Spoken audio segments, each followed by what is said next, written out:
Talk to us about the importance of developing leaders at the dealership level. Well, a lot of times we see people that are really good at their job and they become, they're a good salesperson, they become the next desk manager.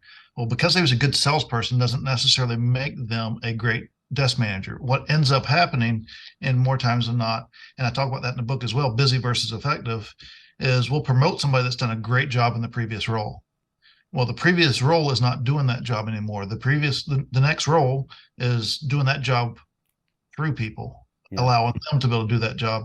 And a lot of times, as we move into those roles, we move into a leadership role, we move in, and when our people struggle with doing something, we just take it off their plate because we was already good at it. That's why we're here. And we think that's the best thing to do. Let me just help them out so they can move on to something else. That's right. What that ends up doing is making us busy and not very effective in the role that we're in. That's right. And in order to be effective, we have to get it done through them, because if we just take it off their plate and do it for them, the next time it comes around, they just do the same thing again, and it ends up on your plate. But if we educate them on how to do it, now we're creating the next leader. That's right. And I put a post out there not too long ago that talked about delegating, because we do have to delegate. But if we only delegate tasks, we get followers. Yeah. If we delegate the authority to make the decisions to do those things and empower them, then we're developing leaders. So those are the elements. It's not groundbreaking on changing how we create new leaders.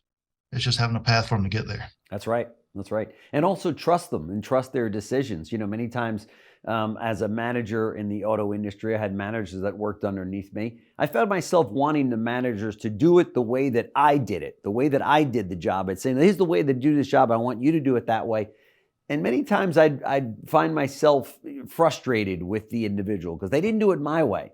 But you know what? They got the same or better result than what I was getting, doing it their way, right? So I think there's got to be that trust factor that leaders have, or I should say that leaders are given from their superiors to say, look, you gave me a job to do. You gave me the training to do it. You gave me the task at hand. Let me do it in my style and my fashion, right? Absolutely. Well, they don't get any ownership. If you ask them to do it this way and that way is your way, where's their ownership at it? Right. There's no ownership. So you say, hey, I need you to get the job done. And here's the way I did it. I want you to put your deal on it and spin it your way. And that really becomes the power of teams. Everybody has strengths in different areas.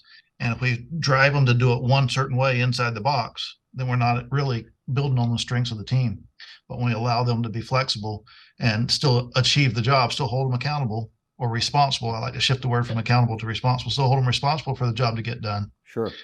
Then that's when we start to gain some traction, because they found some efficiencies that we wasn't good at.